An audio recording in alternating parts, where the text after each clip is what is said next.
자, 그럼 지금부터 진행될 이 세 번째 세션은 DMZ 그린 평화지대화에서 And now, ladies and gentlemen, we will start session 3 under the topic of the from the GPZ to Green Detente between South and North Korea, tasks and strategies. Especially in this session, there is going to be a briefing on the discussion at the DMZ Global Forum for Young Leaders 2022, which was held in the George Mason University Songdo campus. So I look forward to your attention until the very end. And now again, we are going to begin session 3. And let me also inform everyone that Mr. Chad O'Carroll, who was supposed to join us today from the Career Risk Group, was not able to make it due to unexpected circumstances. And with that, let us begin session 3. 네, 그럼 지금부터 좌장님께 마이크를 And now I will hand over the microphone to the moderator, please. 아침부터 오랫동안 Good afternoon, ladies and gentlemen. You've waited for a long time for the third session. I was here starting from 9:30 myself, and I am learning a lot from all of the presentations and discussions. The third session of today is the highlight session. My name is Kim Young-soo from Sagang University. I will be serving as your moderator for the third session.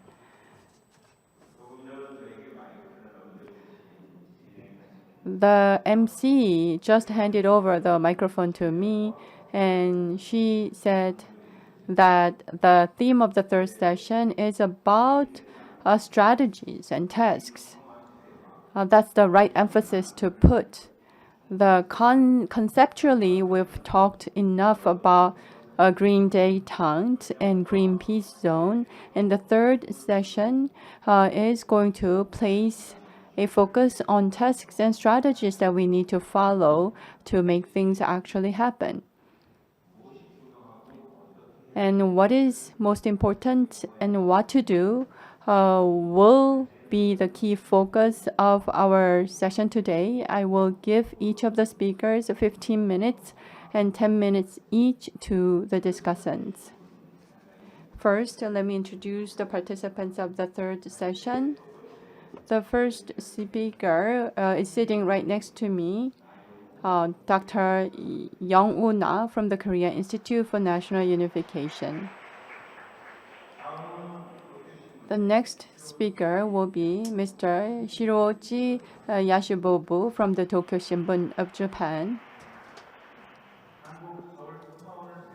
And the third speaker is the one who is actually Mr. Yashibobu is fluent in Korean language because he's been here for 3 terms. The next speaker will be Mr. Roland Wilson, the professor from the George Mason University, Korea. And the last speaker will be Dr. Byung-no Kim, Philo Kim, from the Institute for Peace and Unification Studies at the SNU of Korea. We have our discussants with us today, Mr. Do Hyun-seo from the National Institute for Unification Education. Next, from the Shanghai Institute for International Studies, we have with us Mr. Gong K-wee, Miss Gong K-wee. And next is the former chief of Haeri Art Village and also from Motif 1 currently, Mr. An-soo Lee is with us. Next, from the Korea Institute for National Unification, we have with us Mr. Hyung-jung Park. Last but not least, the results of the Global Forum for Young Leaders will be presented by Mr. Jung Hoon-moon from the Peaceful Unification Advisory Council. And joining us online today is Professor Mason Rich from the Hankuk University of Foreign Studies. He is with us online. Why don't we welcome him with a round of applause? Now, to save time, let us move right to the presentation session. Mr. Na is going to talk about the tasks and strategies, the emphasis of our session today. Thank you. 네, Good afternoon, ladies and gentlemen. I am a fellow at the Korea Institute for National Unification. My name is Na Yong-woo. Now, what I would like to discuss today is the Green Detente on the Korean Peninsula through the DMZ Green Peace Zone. Let me first say that my slides are quite numerous, and perhaps the DMZ and also the Green Peace Zone, the concepts I thought might be a bit unfamiliar to you, and that's what I want. That's why I wanted to put in my research work in this slide deck as much as possible. But as the moderator has just mentioned, now given that the concepts and the definitions have been already addressed earlier, I realized that I actually have a lot of unnecessary content in my slides. So now I'd just like to focus more on the tasks and the challenges. So I'll just like to skip wherever I can. And now these are the 5 topics that I have prepared, but then the front part mostly deals with definitions or concepts. So I would just like to touch upon the very important ones and then move on to the latter part as early as possible. Now, since the Yoon Suk-yeol government, the environment is not easy, to say the least. And then now there are the North Korean military provocations that are getting more and more intense, and it is also escalating the military tension on the Korean Peninsula, which we all know, I'm sure. Now, given this situation, then can we still talk about cooperation? Some might be harboring these questions these days. Having said that, yes, the environment is challenging, but at any time there can be a change in the tide. So we need to make the preparation whenever we can, and that is why we need to work toward and prepare for the Green Detente and the DMZ Green Peace Zone. But I'm sure that you all know about the tasks, and of course let me just briefly tell you about the national agenda. So there is number 94 under the national agenda, and then it talks about the border peace area and Green Detente. So this has been presented as one of the national agenda of the current government. And now it also shows that the current government is trying to different itself from the previous governments while at the same time inheriting some of the elements. The leading example is the Green Detente. And in the Liberation Day speech, the president also unveiled his audacious initiative. Then as we try to implement the audacious initiative, then now the focus is going to be how we are also going to move toward the DMZ, GPZ, and the Green Detente. Now regarding the concept of green in the North Korea policy, now this was also mentioned by Dr. Lee earlier, so I'll just like to skip through this. And what is important here is the Inter-Korea Green Detente under the Yoon Suk-yeol government. And where do we begin? Where do we start? I would say that that is the most important question. Now, for the Inter-Korea Green Detente, there are a number of tasks under this. There can be climate change response or water resource cooperation. So there can be a lot of items or a lot of areas where we can cooperate, but we cannot move toward them all at once at this time. Then what would be the most doable and the most specific? So if we are to specify some of those areas, then I would say that it would be the DMZ border area. Especially for the DMZ Green Peace Zone. So as Minister Kwon has mentioned, it would be at the heart of the relay that is the North Korea policy. So all the way from 1970s to as far as the current government, especially the peaceful use of the DMZ or utilization of the DMZ to improve relations between the two Koreas has been a staple of the previous governments as well. So I would say that there has been a connection in this between all the different governments so far. And if I may be a bit more specific, then now these are the yearly implementation plan or the yearly action plan for the Green Detente. And as you can see here, there are so many details here for each year. Of course, it would be best if you can give all of them a try. Realistically speaking, that is not likely to happen, meaning that we need to select and focus. And one area that we should select is the border region or the DMZ area. And especially under the audacious initiative by the current government, then of course there is the Green Detente and then also the connection to the DMZ Green Peace Zone. We see the connection to that. And especially for the audacious initiative, how it is different from the previous policies is that now it is not about taking action after the nuclearization negotiation. It's about as soon as North Korea coming to the table, sitting down at the table, then we can start with the implementation of the action plan. So that is a part of the proposal. And one of them is to provide better livelihood for North Korean residents. So for example, water resources, so drinkable water, so especially for the people's economy, for the people's livelihood.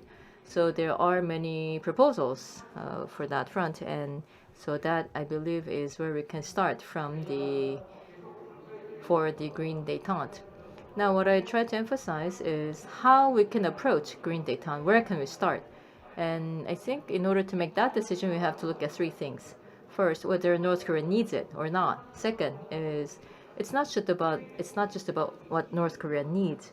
There also have to be interest in us ourselves as well, in order to win people's agreement. And again, it's not just about South and North Korea's needs or interests, but there also has to be international support and empathy. So we need to be able to turn all these wheels at the same time. And I believe that one answer to that would be the Green Peace Zone in the DMZ. Then if I may be a bit more specific about the GPZ, then perhaps this can be the tasks to prepare for the GPZ. Now, in order to make this possible, then we need to create some foundation. First is to resume dialogue between the two Koreas. We have to keep sending the signal that we are committed to resuming the dialogue, especially coming from the South Korea. So the North Korea might appear to be aggressive, but still we have to continue sending the signals, positive signals for dialogue and conversation. Then we will be able to,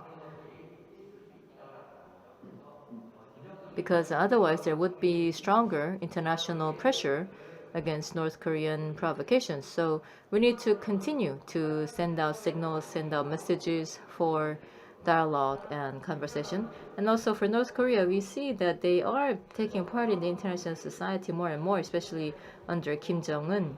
So given that North Korea is taking part in some of the international relations areas, if we can actively support North Korea in those topics and cooperate, then perhaps, although it is very difficult for us to have engaged with North Korea now, but perhaps if we can do that on the multilateral stage, then perhaps that could be one possibility. Of course, right now there are very strong international sanctions against North Korea, but at least in the green field, when it comes to climate change or for people's livelihood, then some of those sanctions are put on hold. But then the issue is they are exempted on a case-by-case basis. So they would be exempted for each case. So perhaps a comprehensive exemption of the sanctions could be a possibility. Perhaps if South Korea were to propose this, then perhaps North Korea would also believe that South Korea is serious about this. And another thing that we have to consider is that we also need to change the paradigm of North Korea engagement. In other words, not just bilateral interactions, but involving different stakeholders, so local authorities and also international organizations. So if we can have this multi-level interaction paradigm involving different stakeholders, that would be all the more beneficial. Of course, orderly exchanges would be important, but that does not mean that we have to control the exchanges at all levels. So if we can have multi-level, multi-stakeholder involvement, then perhaps we can also increase our leverage against North Korea. And another issue is with the U.S. Now, with the Yoon Suk-yeol government, we see that our relations with the U.S. has been even further solidified. So we are now a strategic, comprehensive ally, and through a number of summits, our relations have become stronger. perhaps we can leverage this to our relations with North Korea. So in the climate response policy and also in the cybersecurity, in other words, the emergent security issues. So the summit statement between the two countries also state that the two countries, US and South Korea, are going to strengthen their cooperation in these new emergent fields. So if we can also expand that to North Korea, then perhaps we can also build trust between North Korea and the US as well. So this would mean they will be able to gain more support for North Korean engagement and support, and also perhaps we can also deal with the DMZ jurisdiction issue. So this is not to transfer the DMZ jurisdiction, but then it's more about the comprehensive administration right. So maybe we can broaden the scope of the administration in DMZ that is currently in place. Then how can we practically approach the building of the Green Peace Zone? So I mentioned that it has to be beneficial not only to North Korea but also to South Korea. In other words, it has to be beneficial to the residents of the region. So we need to come up with the tasks that would benefit the local residents. So for example, wildfire or infectious diseases or flooding, which incur tangible detriment to the local residents. Perhaps these are some of the topics that we can address first. And second, right now there is a stalemate, but that does not mean that we should give up just because North Korea is not responsive. So then perhaps, although North Korea is unresponsive, maybe we can start from our own region. So we can start in our region, our approach, working toward Green Detente. So it was mentioned earlier, maybe we can utilize the 3 axis of green: ecology, environment, and tourism. So maybe we can try to start applying them in our own region, on our side of the border. And also, I think what is important is to build a platform for the GPZ. And I'm sure that there are people from the border regions as well, and I'm sure that many of you are dissatisfied with the government, because what I have also seen in my research is that people are largely dissatisfied by the regulations that they are under. And the regulations, it's not just individually, but then there are layers and layers of regulations piled on top of each other, which are very complex, and that also makes it very difficult to have development or growth in the border region. So we need to have the kind of governance that would be able to sift through these regulations, meaning that we need to have the kind of a committee that includes the stakeholders from the central government level all the way to the grassroots. So by doing so, we can have one control tower to come up with the kind of development plan that is specific to and that is customized for that particular border region. And to make that possible, then perhaps we can have something like a special act for green peace cooperation in the border regions. So with this kind of legislation, then we can also streamline the other regulations and laws related to them. Of course, funding method is very important, but instead of going into the details, perhaps we can leave this for the discussion time later on. Now, the research that I am doing this year is about the cooperation in other border regions. So I have looked into around 30 case studies, and I would like to introduce the following 5 examples. Now, in the earlier sessions, there were talks of the Israel and Jordan, or the Jordan case, and then there is also the US-Mexico, Singapore, Malaysia, and the Nile River and the Mekong River. So looking at them, you would immediately see that they are all related to water resources, river. And you're right. The reason why I picked these 5 examples is, of course, they are limited in being directly applied to the Korean case, but still, cooperation around water, cooperation over water resources have been very practical and very realistic. And the water resource cooperation does not stop there. They can also have spillover to the economic development as well as economic cooperation as well. So Israel and Jordan and also Singapore, Malaysia, and also the Mekong River. Now they are just getting started, but we see that they are moving from shared existence to cooperation. So we can perhaps learn from this. Maybe we can start our cooperation over water resources. And also from these 5 cases, what we were able to glean in terms of important elements first is about the actors. In other words, how active these actors were in getting involved in trying to address the topics. And of course, when there are these border regions, oftentimes the conflicts outweigh the cooperation, but we also need to mediate in these conflicts. So sometimes it could be the UN, it could be powerful countries, it could also be financial institutions like the World Bank. So the inter-Korea relations as well. So yes, although we have the stalemate today, but then I believe that the when we try to resume cooperation, then perhaps that is where we can start. And in order to make this possible, then the governance structure would be the most important. And if I may spend a few more minutes, then this would be my last topic. So this is the kind of border cooperation over water resources that I have envisioned.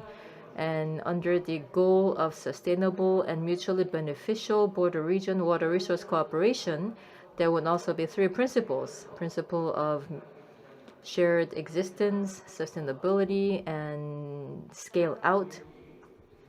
And then there would also be different phases from the beginning to medium, midterm to the end. So if you can have this type of phase by phase and systematic approach, then I'm sure that this will make it possible for us to succeed in this cooperation. And perhaps this would also lead to the Green Detente as well. So I would like to complete my presentation at this time. Thank you. Thank you very much for the very specific recommendations. So he talked about the jurisdiction and administration. And then he talked about the 5 cases, 5 case studies, all involving river or water resources and what we need in order to have governance over these resources. So thank you very much. 도쿄신문의 The second presenter of the third session is Mr. Shiroichi Yashubobu from Tokyo Shimbun, Japan. I believe that he is the one who is going to first address whether North Korea will be actually willing to accommodate the initiative that we are putting forward today. Good afternoon, ladies and gentlemen. I am Shirouji from Tokyo Shimbun. Today I will talk about the green peace zone of the DMZ, which is quite an unfamiliar topic to me. I ask for your generous understanding of the fact that I am not an expert on this topic, and my apologies for taking off the mask because of my poor pronunciation of the Korean language. Now let me begin with the forward. The existing security and reunification policies of Korea has been placing a focus on security aspects traditionally. And approaches to that is to pursue military buildup or the strengthening of the ROC-US alliance to be able to increase deterrence against North Korea, plus economic exchange and cooperation coupled with humanitarian assistance. But at the same time, the deforestation crisis in North Korea and the deterioration of water quality in one of the North Korean rivers, those are the environmental issues that are not really covered by the traditional security arena. And Green Detente expands the scope to that aspect. The Green Detente policy addresses environmental issues, natural disaster, and environmental issues through such cooperation in non-traditional areas. South Korea is pursuing Detente with North Korea, which means that the contours of the Korean policy would be expanded to cover non-traditional non-security areas. The Yoon Suk-yeol administration of Korea has specifically put forward the initiative for inter-Korean green detente by setting specific targets and goals, and it has revealed its willingness and commitment to such a green detente. This concept has been put forward by the previous conservative governments of President Park Geun-hye and Lee Myung-bak, and a similar idea was put forward by the Moon administration as well. All of those ideas did not materialize. Earlier this year, military provocations of the DPRK has been heightening tension on the Korean peninsula, and given the current circumstances, it is difficult to expect any tangible outcomes of this initiative, which means that we need a unique approach and policy discussion to get through the current unique circumstances facing the two Koreas. How are we going to successfully implement the green detente is something that I would like to address through my presentation. And at the same time, I would like to talk about the meanings and implications of the green detente given the current inter-Korean relations. Now, let me talk about whether North Korea would be willing to accept and accommodate and work together with South Korea for green detente. The fundamental premise here would be North Korea's willingness for engaging in green cooperation. I believe that North Korea does have such willingness and commitment because there's already a foundation for such cooperation between the two Koreas. In 1991, 2000, and 2007, inter-Korean joint declarations were announced. Between the two Koreas, inter-Korean reconciliation and non-aggression were promised between the two Koreas in the joint declaration in 1991 and another declaration in 2000 and 2007. All these joint statements contain a provision that could support environmental cooperation between the two Koreas. And at the same time, the partnership between the two Koreas directly did not take place. However, North Korea has been joining many of the international environmental agreements and has been working together with relevant international organizations. For instance, the UNEP was one of the international partners that North Korea worked with. UNESCO is another, and NOWPAP, TRAP are other examples of international organizations that North Korea partnered with. And the early warning system and disaster prevention and response system, forest cooperation, and climate change response were the types of issues that were being promoted, that have been promoted by North Korea under the Kim Jong-un regime. The SDGs and NDC implementation reports were submitted by North Korea, and a natural disaster risk reduction plan was also unveiled by the North Korean regime. North Korea has been suffering from many problems such as food shortage, and it is without a doubt that North Korea must be interested in environmental cooperation projects. However, until now, there hasn't been any substantive cooperation between the two Koreas in the environmental arena, and Korea did not have much policy space to make a choice because the issue was closely related to the North Korean nuclear issue. The inter-Korean partnership has been focusing on the economic arena so far. So why was it that there was not much cooperation? As a matter of fact, except for in the economic area, inter-Korean partnership did not take place that much. It was almost non-existent. Why? Because of the political situation between the two Koreas, inter-Korean partnership did not last for a long time. Also because there is this consideration of the North Korean nuclear problem, so Korea did not have a lot of policy space left to make a choice to pursue environmental partnership with North Korea. The Park Geun-hye administration suggested a green detente in order to pursue green cooperation as a policy tool to promote inter-Korean relations. But the reason that the policy failed was because, once again, it was closely related to the North Korean nuclear program. Accordingly, Koreans did not have much policy choice to make. Another reason that there hasn't been environmental cooperation was because the inter-Korean partnership has been focused too much on economic cooperation. The two Koreas just perfunctorily emphasize the need for environmental cooperation instead of actually engaging in such partnership. Under the Kim Dae-jung and Roh Moo-hyun administrations, even then, the focus of inter-Korean cooperation was on economic partnership. There was not much environmental cooperation.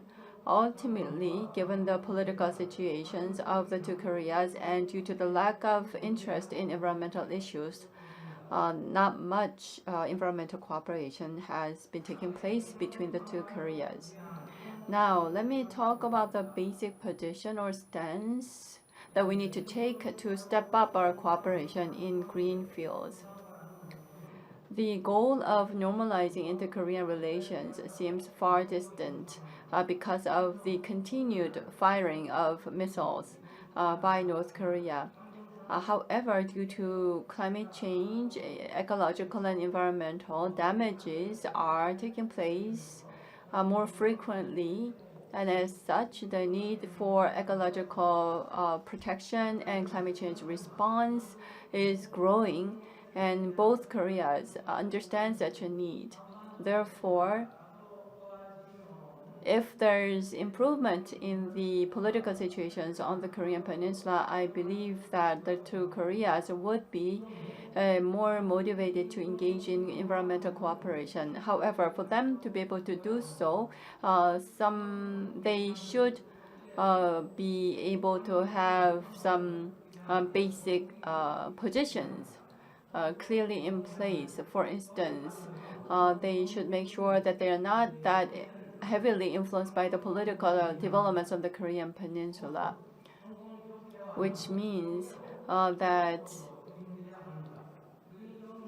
they need to have a longer-term perspective in pursuing environmental cooperation.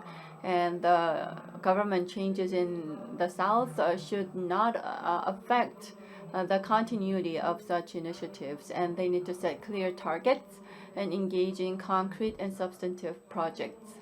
And at the same time, they need to have a grand goal of pursuing green cooperation between the two Koreas, and denuclearization should not be a precondition for engaging in such green cooperation.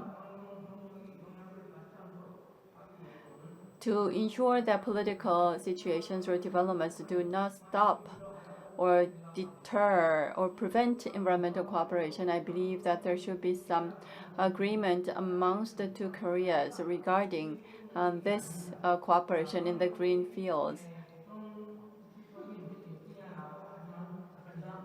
Environment is oftentimes cited as a non-political arena. However, in many cases, cooperation even in green fields is determined based on the political considerations. Therefore, there should be some improvements in the political situations. And we need to stop North Korea from developing nuclear weapons. And even then, if we're going to a precondition or a cooperation in the environmental arena based on denuclearization, then our cooperation will never take place. The North Korean issue is a grave threat. However, this is not something that South Korea alone can address by itself. Therefore, the denuclearization of North Korea should not be a precondition, therefore, for green cooperation. Green cooperation should be addressed and pursued apart from political considerations, and this is something that should be understood by both Koreas. This year, there has been a series of missile launches by North Korea, and military tension has been rising on the Korean peninsula. Despite such continued provocations of North Korea, the momentum for a dialogue should be created and maintained by South Korea.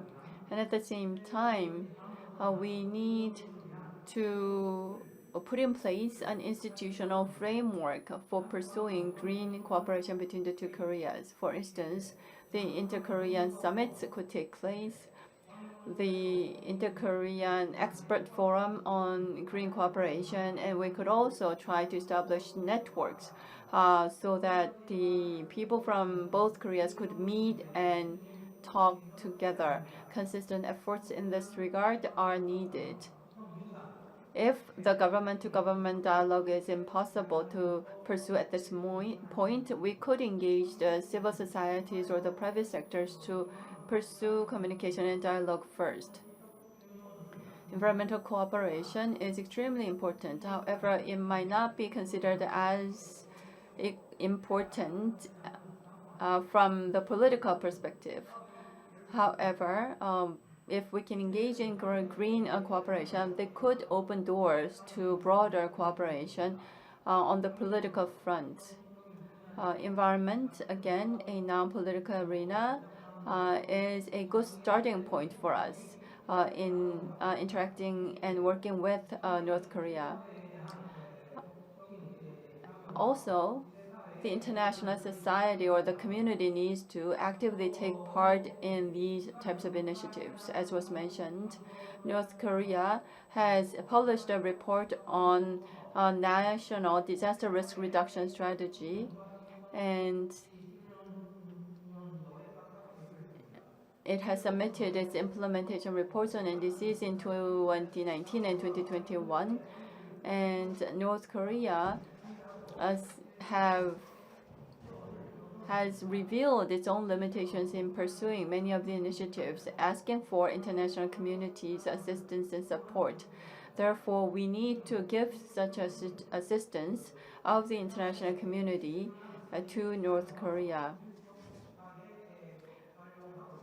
This could be closely related to engagement in North Korea by the international community. Of course, we cannot ease or lift sanctions against North Korea without any conditions. However, when it comes to green detente, this does have an impact on the livelihoods of the people in these regions. Therefore, I hope that there could be some exceptions granted to the cooperation on this front.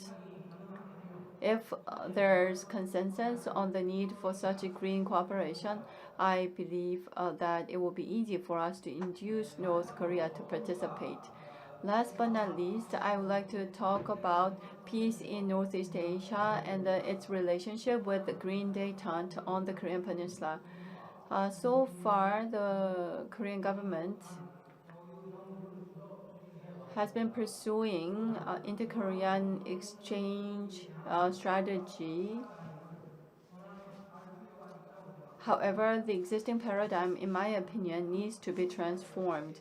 Recently, North Korea has been refusing to talk with South Korea. Instead, it has been asking for assistance of the international community, which is quite two-faced. Going forward, they may prefer to engage in multilateral cooperation instead of bilateral environmental cooperation with South Korea. Therefore, We need to actively leverage and harness cooperation with countries in Northeast Asia. China has a significant influence in the region, and if we can induce China take part in this Green Detente initiative, it would become much easier for us to engage North Korea. Together with with China, if we can also engage Taiwan in a dialogue, I believe that this will lead to broader collaboration in the field of non-military dimensions. It's the same for Japan. The Japanese abduction issue has not made progress for the past 20 years, and there hasn't been much progress in cooperation between Japan and North Korea. And if Green Detente can be successfully pursued, it could be helpful for Japan as well. Japan is a leading country in terms of environmental technology, and we have much to offer to North Korea in terms of such technology. We have the world's highest nuclear power plant density in our nation. In this region, again, and that means that the region is highly susceptible to the risk of disasters or accidents. Can you speed up a little and try to wrap up, please? In March of 2020, the earthquake took place in Japan and caused tremendous challenges because of the nuclear power plant that was affected. So in order to address those similar issues, we need to broaden and step up our cooperation in non-traditional security areas other than security.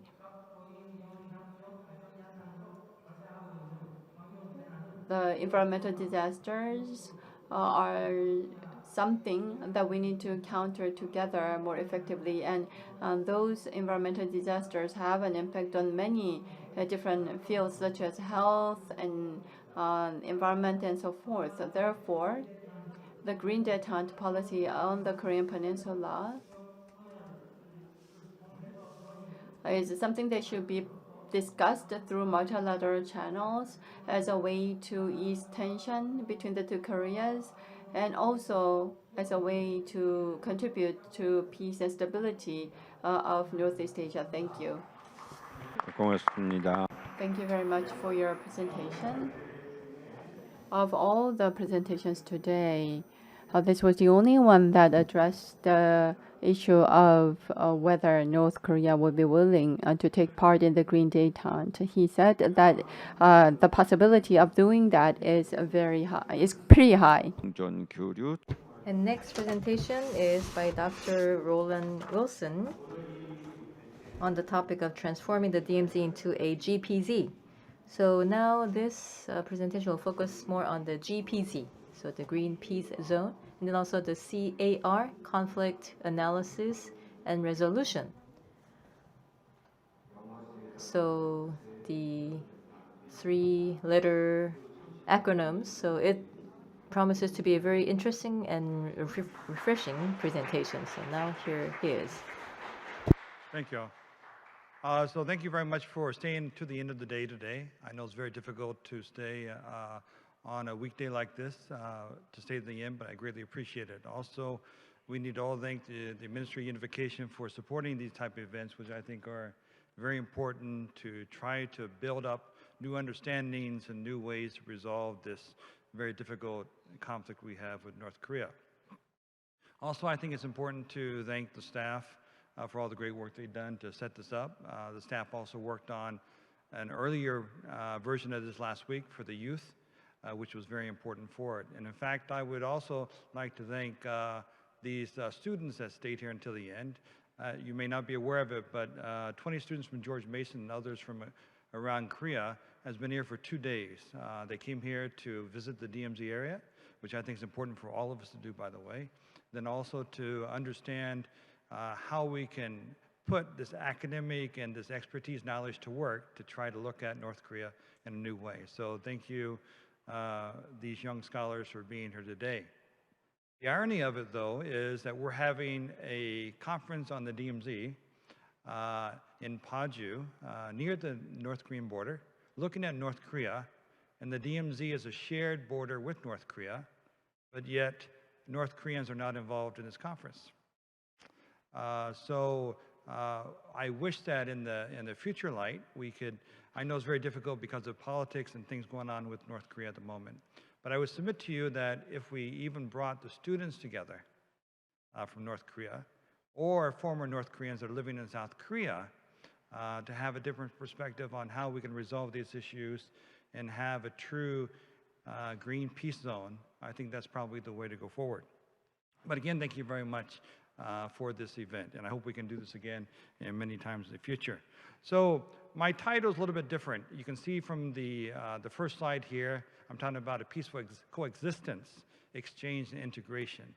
So we're transforming the DMZ into a green peace zone. Now it's a little bit different than green detente that was spoke about earlier today. Of course, we know detente is just a lessening of hostilities, the detente, or a kind of a slowdown of what's going on between two parties or two countries. In my perspective, I think that we're selling ourselves short with just detente. We have to be looking and moving forward toward peace. So we can only do that through learning how to peacefully coexist and then have exchange and integration eventually for unification to happen. So that's a little bit different than how I think of it. Also, though, green, though, is a great idea. Green is non-political or apolitical. It has no the differences between different countries, different cultures, different understandings, different identities, or different ways of living. So green is certainly the way to go to move forward for that. So I greatly appreciate the time to be able to talk about this today. So this is a brief introduction or a table of contents we're going to have for today's presentation. I will try to keep it at 15 minutes, I promise. So the purpose of this, at least for me, is to, from a conflict analysis and resolution perspective, which is I'm part of, is to try to put a lens on it that is not about politics, it's not about war, it's not about any of those things. It's how do we look from a centric point of view to try to resolve the issues in order to transform what's been untransformable in the past. So that's an important part about the purpose of how or why I'm here today, and also I hope many of you young scholars as well. So I want to open up with a couple statements I think are very important to us. As you can see on the slide, the 70 years now, about 70 years we've been separated. So it's always kept me awake at night. Why 70 years? Why have we been unable, or perhaps to some unwilling, to do what's right to resolve this protracted social conflict? It's something that really we all need to think about and take a look, not just at the other, but of ourselves and how we can try to do something differently. To me, it's about peace atrophy. We've lost, not just in Korea, the Korean Peninsula, but in other places around the world, we've lost the ability to actively sustain peace. So when we don't have peace, or we have less peace, then we have to worry about security. When we worry about security, and then the drums beat a possible conflict, which can lead later on to conflict. So to me, the importance of this is how do we get away from peace atrophy and be proactive to try to have more peaceful society among us. Also, we know that through autistic hostility, I think that my colleague Solon Simmons mentioned earlier, the autistic hostility we have, the unknown of the other, the worry we have about what are they thinking, what are they doing, do they hate us, why? Well, I don't like them neither because I don't know them. So this autistic hostility we have with each other affects our ability to really think of a better future. The only way to get around that is through types of contact that we should have in these conferences and other things we try to do on a daily basis. It's very difficult to do, but I don't think it's impossible. We have to do that in order to change our positions and how we think of ourselves and the others in order to do so. Additionally, the one thing that we look at in the conflict analysis resolution field is to try to find something of common interest. in a new non-threatening environment to bring people together, or parties together. And I think the Green Peace Zone is a great way to do that. It's an area that has a difference in how we look at nature and what we can do for it. So certainly the title or the understanding of the Green Peace Zone is a great opportunity for the two sides to get together.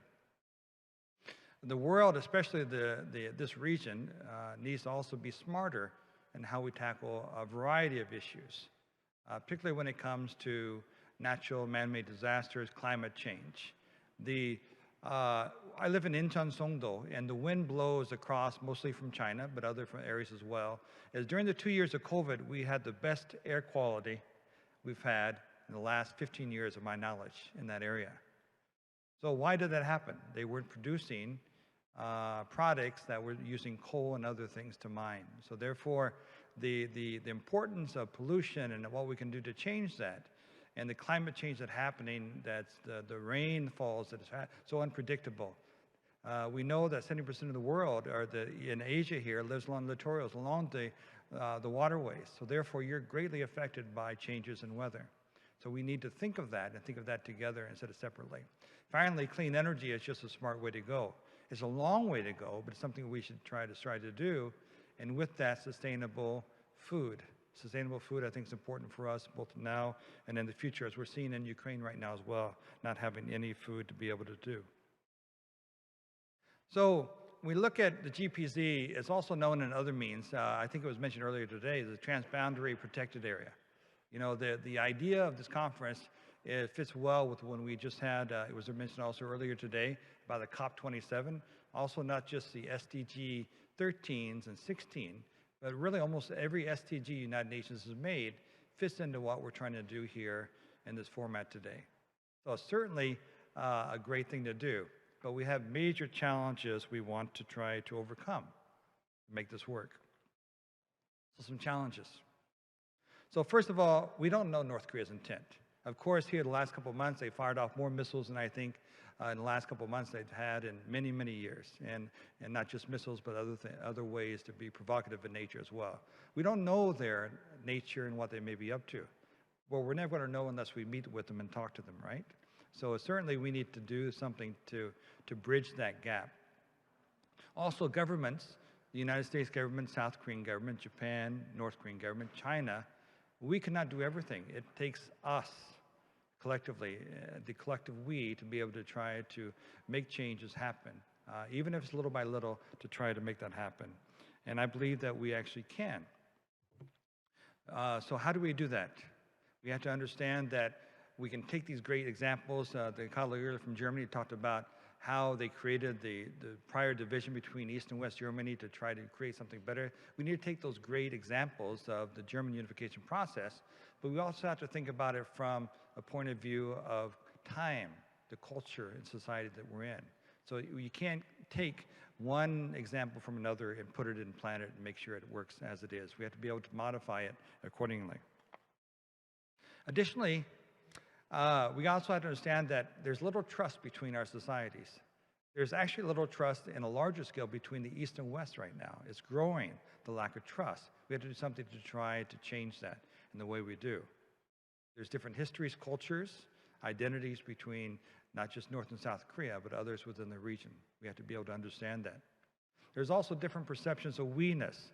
We-ness is a term how we look at ourselves collectively. And if there's differences of we-ness between North Koreans, the group, and South Koreans as a group both now, then what it's going to be like in the future. How do we change that? Most importantly on this slide is our continuous effort to look at conflict as a disease and try to treat the symptom, meaning nuclear weapons right now is the largest symptom we see between North and South Korea, but we don't try to treat the disease, to resolve or to fix or to make the relationship healthy again. Why is that? Anywhere you can read on negotiation, getting to yes or any other fields on negotiation, you never speak about, you never try to resolve the hardest thing first. But yet we continue to focus on nuclear weapons in order to go to the table to try to talk to North Koreans. If you look at North and South Korea and the issues we have or the conflict we have with them, it's like a river. A river flows from one direction to another. It always ends up in a different location. But a river is made of water. Water is not a very strong substance on its own. So as a river begins to take its path, it starts to vary, go around more difficult things. But as it goes around these more difficult things, it gets to the end, to where it needs to go. Now, eventually, though, those difficult things, the rocks in the river, that was so strong that the water couldn't do anything about it, eventually the water is able to take those more difficult things, such as nuclear weapons, and make it into sand to wash it away. So we need to think of relationship like a river to make it from one point to another, and to be able to guide it, move it around in different directions to do so. If we do that, we're going to be in much better shape than we are right now. Also, a peace treaty is great. It looks good on paper, but we know that a peace treaty in itself is not going to bring us peace. We have to go beyond that thought of a peace treaty. So, but we know that the opportunity is unlimited. South Korea already has opportunity to be a great regional and global leader. They're already doing so in many respects. If it's a united Korea, it even has a better chance of doing that, to be on the world stage. We see that countries in Europe are even coming now to South Korea to see how they can get involved in things. So we know that South Korea has a great path, leadership path to take, and I think so as a United Korea Peninsula as well. But we have to also partner up more with our partners in the region, to include the Koreans and the Japanese, to be able to do so. And we know that in the heart of all things, we all, regardless of political backgrounds or regime, we all want to have life, we all want to have liberty, we want to be able to live in peace. So that's what we have in common between the two peoples. But to do that, we have to be able to do more to do that. So recommendations I have for you. So first of all, we have to have some understanding, mutual understanding, not just ours, but also what do they understand about us. All conflicts, all of them, regardless of how small they may be, are dynamic. They're complex. The things we do to resolve them has to be equally dynamic and complex. We have to think of building blocks, of trying different ways that may work, even at a smaller level, in order to build that up to the larger level of eventual unification and peace. We have to be able to work over decades for positive peace. We waited 70 years now for unification to happen. We can't expect, whether it be Trump in the past or anyone in the future, to settle the issues between North and South Korea or have unification in a few days or a few months. It has to be transgenerational in how we look at it to make it happen. We have to also think of ways to sustain that through positive contact we have, both indirectly and indirect. Our news organizations have a great role to play in that, in fact. We have to do that through contact, through engagement. But just because we have all this going on to move toward peace, we also have to maintain security. And I believe that we need to do so now more than ever. Additionally, what I would propose for you in the Green Peace Zone is we have to have a center of gravity. A center of gravity meaning a city or zone of peace that can get together as an experiment, as a lab, as a live lab in the environment to try to work together with North Korea in a joint space, in a joint city, to try to resolve many of these issues and work together on new projects, whether it be green energy or deforestation issues, those things that we can do together. But we can't do it by having it separately. We can also invite, we have already in Korea, we have the Green Climate Fund, other NGOs to be able to come in and help us in this green city of peace that I'm referring to. And of course, new ways of doing business, medium and small sized businesses, are also a great incentive for this to happen. Embassies and culture centers, I want to just spend a moment to tell you that during the height of the Cold War, from the 50s all the way up until the 70s, the United States had embassies and consulates throughout the Soviet Union that was used to have conversations with them, to get to know that what are their really intentions are and what are they not going to do. We had that. But unfortunately, we don't have that now with North Korea. Why? I don't really understand. It's just an avenue for us to speak. And I think we need to do so. I talked about education earlier. I talked about our students being here earlier and the need to educate together with North Koreans. Additionally, we can talk about even the Fulbright. In the 1950s, we had the Fulbright scholarship from the United States we started that brought Soviet spies, we knew they were KGB agents, to the United States to train, to be educated at our universities. But those great KGB agents later wrote the first détente in Glasnost. So if we can do that with the former Soviet Union, we can do that with North Koreans to try to understand them better so they see us together. And we have to do that through working together. And I don't think that we're quite there yet, but I believe that we can by doing things like this. Cultural centers is part of that as well. And of course, fine arts and sports and diplomacy. Not just one-off events once a year or the Olympic time frame, but we need to do this more often to make sure that it works. Most of all, at the end of the day is the South Koreans are great at building things. I've seen them go through US military bases that have been withdrawn here. And they had all these intentions to make this green space because as we know military bases has the most trees on it. Unfortunately, development takes over. They tear everything down and cut all the trees down that's been there for 50, 70 and longer years, and then they make apartments because it's good business.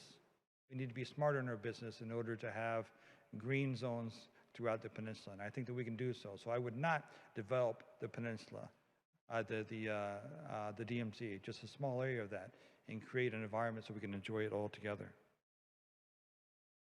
Final thoughts. You know, the Koreans have the expression "시작이 반이다," right? We have to start to get halfway there. But that start has to be a sincere start in order to move forward. But I think that we can. If we work together, we can do that. And I thank you for the time. I look forward to the discussion. Thank you very much.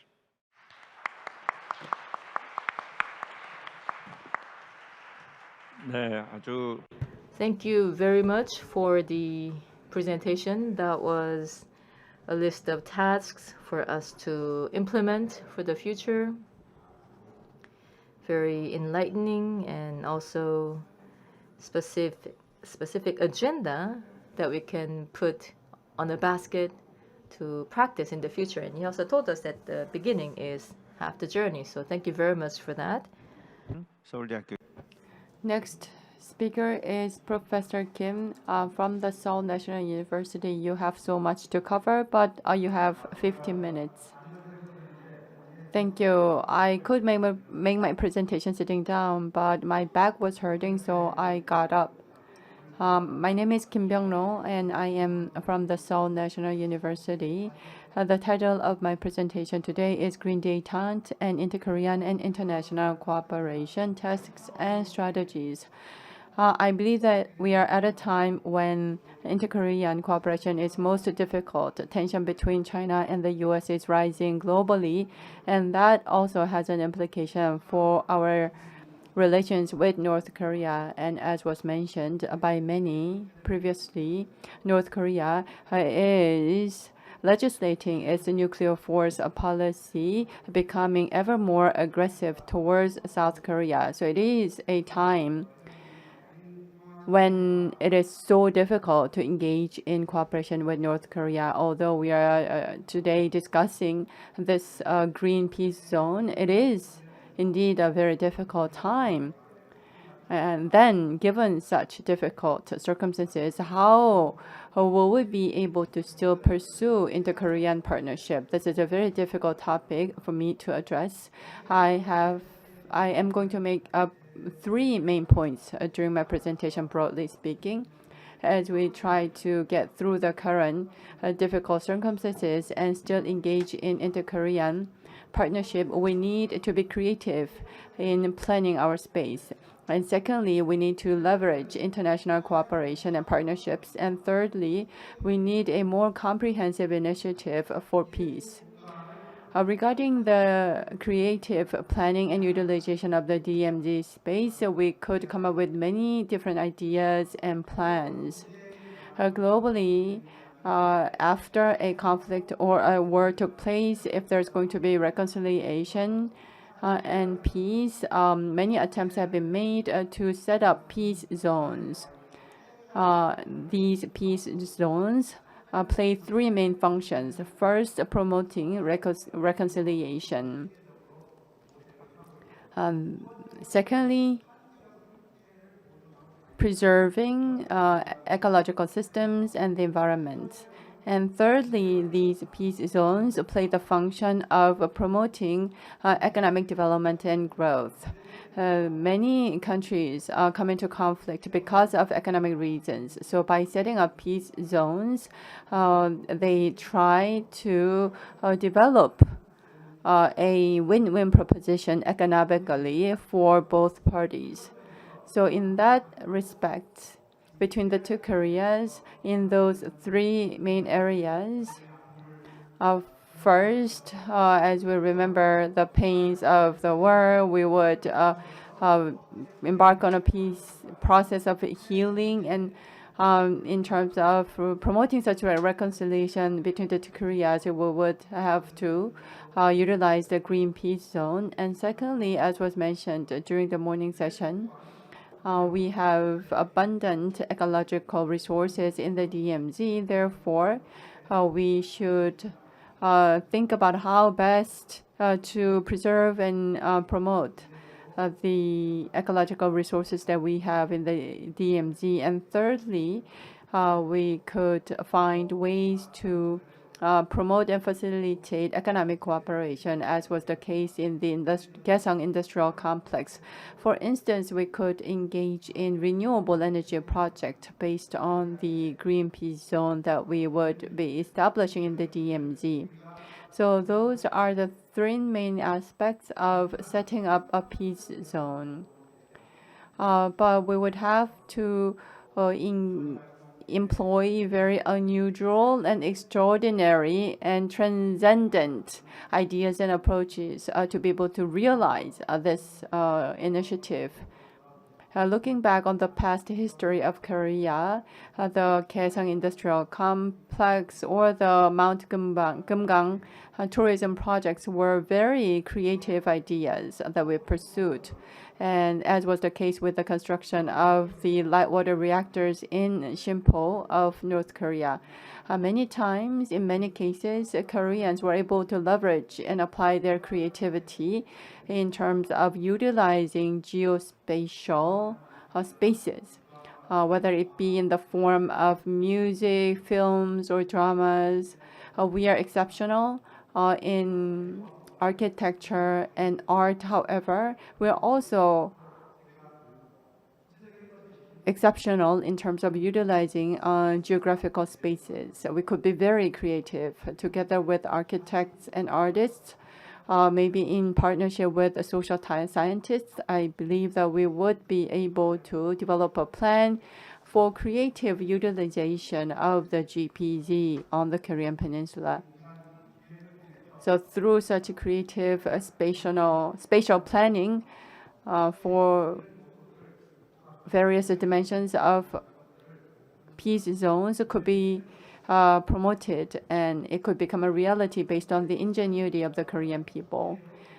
Secondly, we should build up a zone of international cooperation.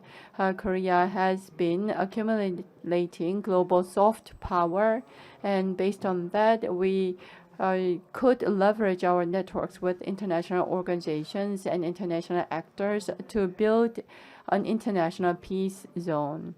As was pointed out by many previously, after Kim Jong-un took power in North Korea, Kim Jong-un has been making tremendous efforts to advance into the global stage. However, due to North Korean sanctions, he's finding it very difficult to do so.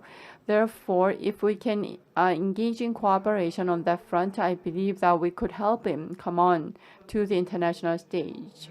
If things are not working out, what we can try to do is to find a common ground, the common denominator, but at the same time, we could take an opposite approach of broadening the pie of the game.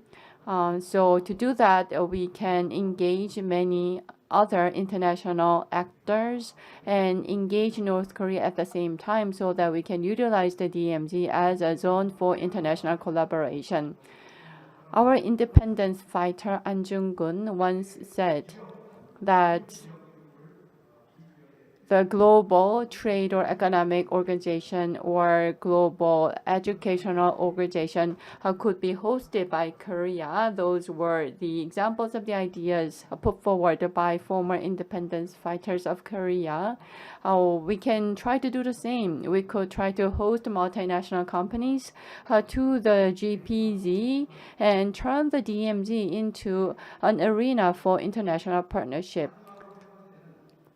Thirdly, we need a comprehensive peace initiative.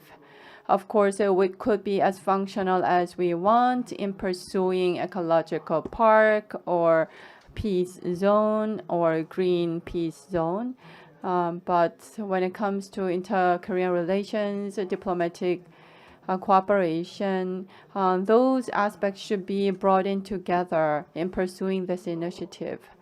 Peace cannot be attained by force. Of course, we can begin our endeavors by trying to maintain peace in the first place. However, we should be ultimately aiming for the signing of a peace treaty, and that should be supported by abundant exchanges between the two Koreas. So we need various endeavors on multiple fronts all at once for us to be able to successfully pursue GPZ initiative. We cannot resort to simple approaches,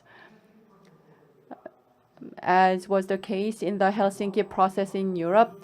Economy, security, and humanitarianism should come together and develop a comprehensive initiative based on those three pillars. The Yoon Suk-yeol administration, when it comes to nuclear issues or security issues, and approach the GPZ initiative apart from those two aspects, I don't think it will ever work out successfully. You need a comprehensive consideration of all these different aspects together to pursue the GPZ initiative successfully. Security, economy, and humanitarianism should be combined in our consideration. A peace treaty could be just a piece of paper. That is so true. We need to build a substantive peace regime on the Korean Peninsula. When it comes to peace on the Korean Peninsula, it's not about signing a paper. It's about restoring the Kaesong Industrial Project and resuming the Mount Kumgang project. All these inter-Korean projects and partnerships should be restored across the entire Korean Peninsula, and if all those projects could be resumed all at once, I believe that will make a great contribution to restoring peace on the Korean Peninsula, and that will ultimately build a peace regime on the peninsula. The GPZ in the DMZ on the Korean Peninsula, again, should be pursued based on this creative approach for space planning, and also based on the comprehensive consideration of security, economy, and humanitarianism all at once. Thank you so much. Thank you very much. That was very succinct, to the point. And ultimately, he talked about growing the pie and involve more than just the two Koreas. Well, I wasn't sure whether he would be able to finish up within the given time. I think I can tell that he's such a guru that he was able to cover so many points in the given time. Now, regarding discussion, why don't we start with Mr. Park, and Mr. Moon could speak after Professor Rich, in my opinion. Now, 10 minutes each for the discussion. So please keep to the time limit. Good afternoon. This is Seo Do-hyun. Now, Dr. Na's presentation was about the current government's North Korea policy, and then also the Green Detente on the Korean Peninsula through the GPZ. So he has given us a good summary of that, and then he also talked about the overseas cases. So he proposed the possibility of cooperation over water resources. And the presentation was very helpful in understanding the principles and approach to the Green Peace Zone and the Green Detente. And now I'd just like to add a few more comments to the discussion without providing redundant content. Now, I believe that perhaps we can broaden the scope of GPZ cooperation a bit more from the water cooperation to also forest cooperation so that it would be a river system cooperation. Because the rivers on the border areas, so for example, the 14 rivers, like for example, the Imjin River, so all of them belong to the Han River water system.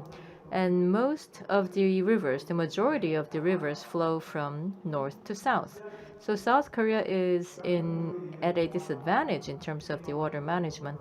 And this is why South Korea has been pushing for prevention of flood, while North Korea has been a bit passive in cooperation with the Inter-Korean Joint River.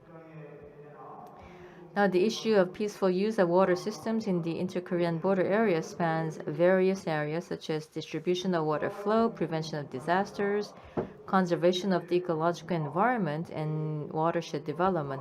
This means that there is room to expand the scope not only to joint use of water resources, but also to environmental and ecological cooperation, such as drought and flood response, as well as forest cooperation, and pest control and protection of migratory destinations. Now, the new government is pushing toward North Korea relations through stronger U.S. relations, but we also have more provocations coming from north, so the situation is not easy. But I do believe that we need to keep working toward this goal.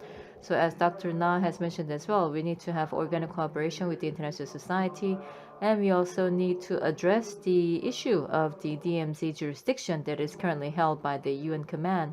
So one alternative is about the administration.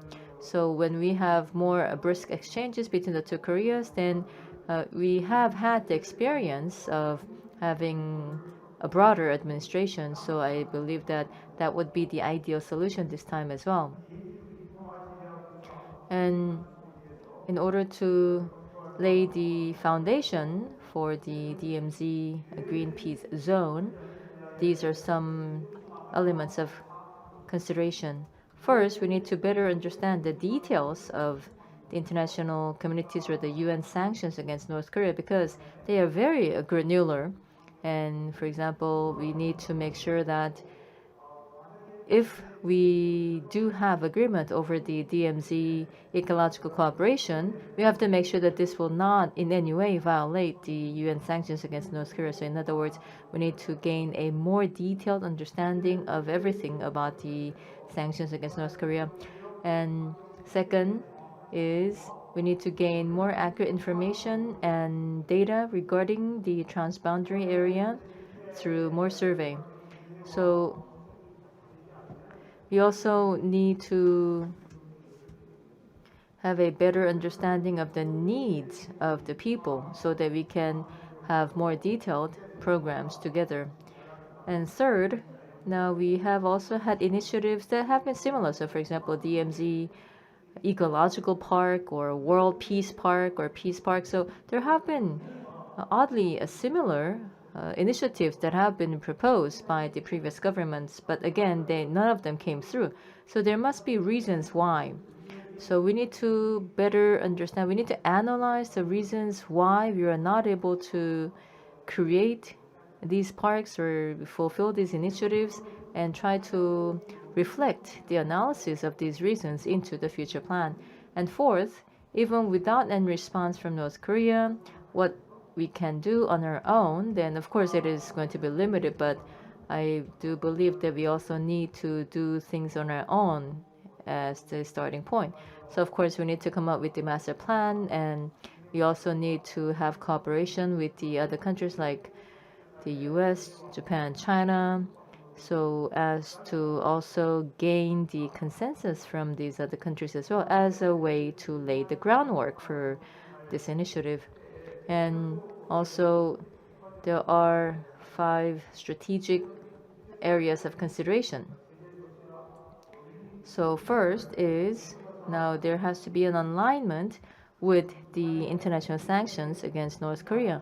So as you all know, because of the nuclear program in North Korea, there are these sanctions against North Korea, and any DMZ cooperation that goes against it would not be possible. So we have to make sure that they are in line with or coordinated with the sanctions. And then second, I believe that we need to have balanced reflection between the interests of North Korean residents and the South Korean residents as well, especially people from the border regions. So their needs have to be fully reflected. And third, we also need to have more diverse actors, diverse stakeholders. And most of the speakers today have also said something similar along this line, and I fully agree. So for especially at a time of stalemate like this, then what we need is not just the governments of both sides, but also the international organizations as well as international NGOs and domestic and international NGOs as well as the local authorities as well, so that we can have more flexible approach. Now, North Korea in July 2021, so last year, they have come up with 17 SDGs tasks in their voluntary national report in the VNR. And these goals included water accessibility, climate change response, and forest management. And they have also requested international cooperation and support. So we have to take note of this. And fourth, we also need to have face-to-face implementation. So for example, from the west side of the DMZ, so that is also good. So wherever it is going to be, then we have to think about the point, line, plane approach. In other words, we need to start at some point, and then from then on, we can try to scale them out and then link them together in the end. Last but not least, the DMZ Green Peace Zone must be in the design that would be unaffected by politics.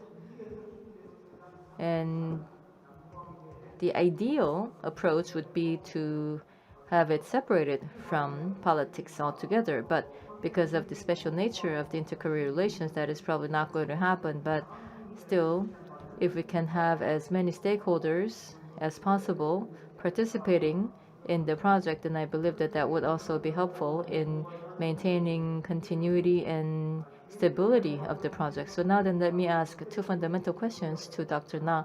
So the DMZ or the Green Detente initiatives have been presented by other governments as well, but none of them succeeded. So what do you believe are the fundamental reasons, and what do we need to do in order to overcome these challenges?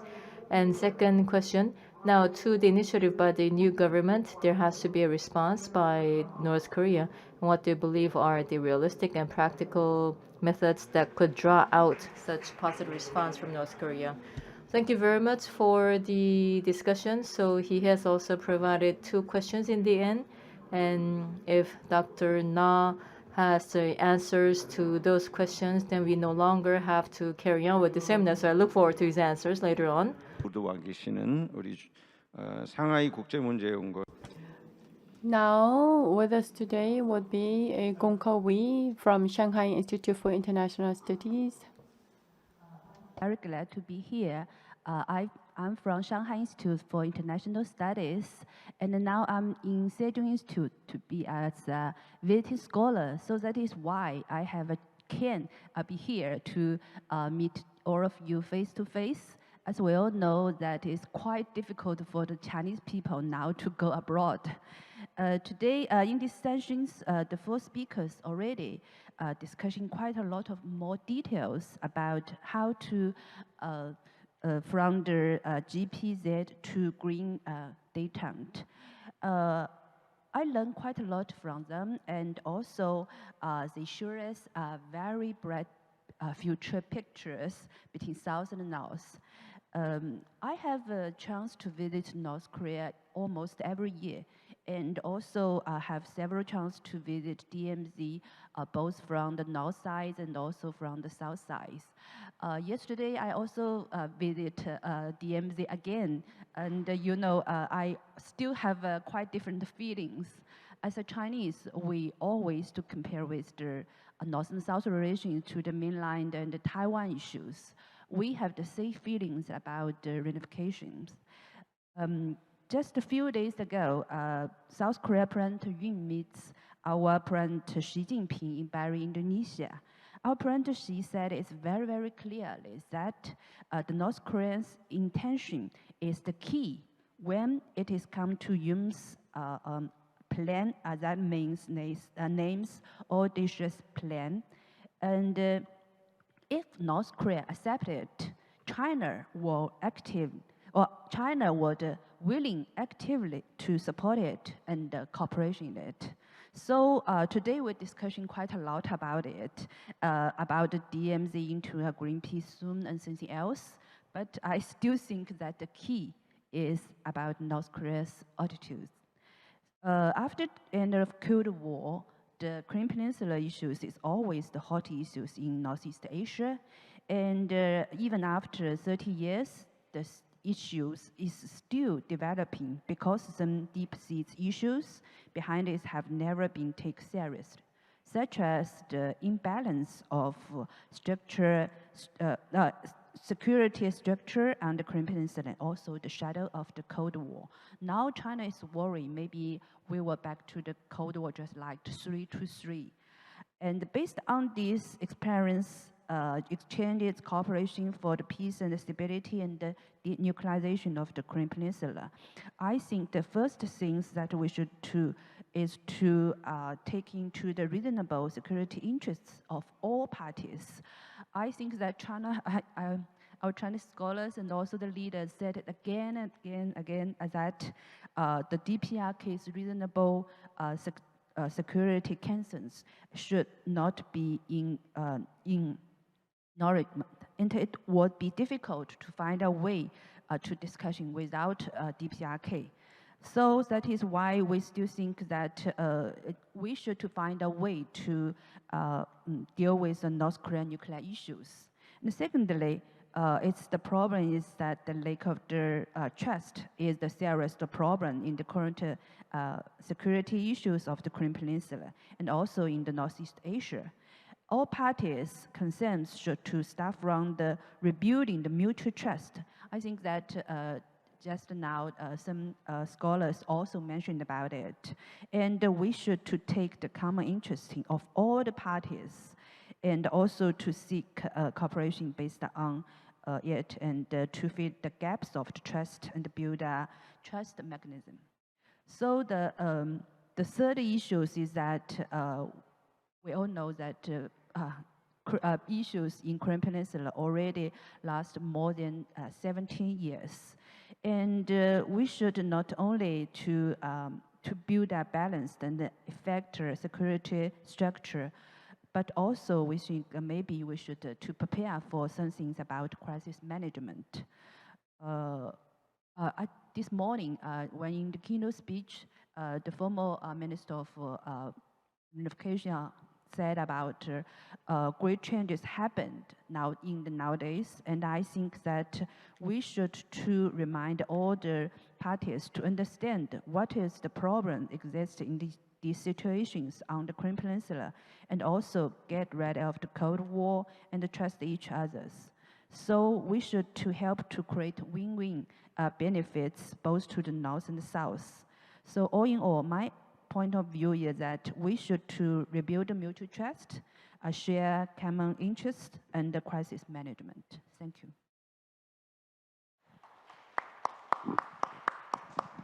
예, 오늘 아침부터 때부터 쭉 Thank you very much. I would like to thank everyone for sitting through the entire day, and I would like to thank you for citing the speech by the former Unification Minister of Korea. I can tell that you've been listening attentively. 있는 이 So now let me invite Mr. Ansu Lee, who is the head of Motive One and also the former chief of Hairi Art Village. Yes, hello, this is Ansu Lee. Now, from the Imjin River estuary and also the Han River estuary meet. So I live in the village of Paju next to the Freedom Highway. Now, Mr. Wilson earlier said that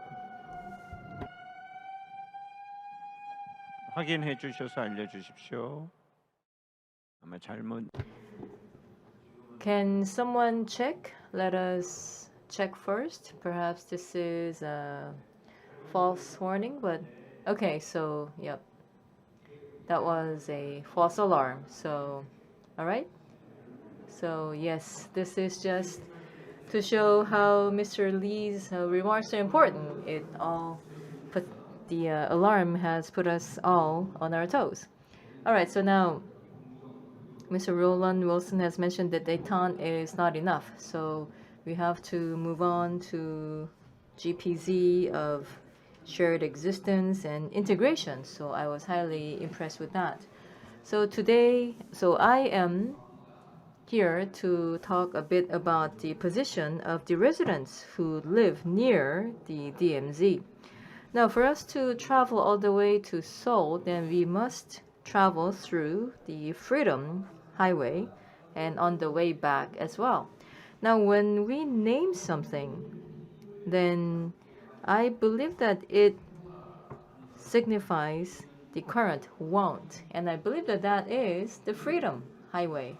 So, as I live in Paju, I every day feel that our freedom is being shaken every day, just as it felt so just now.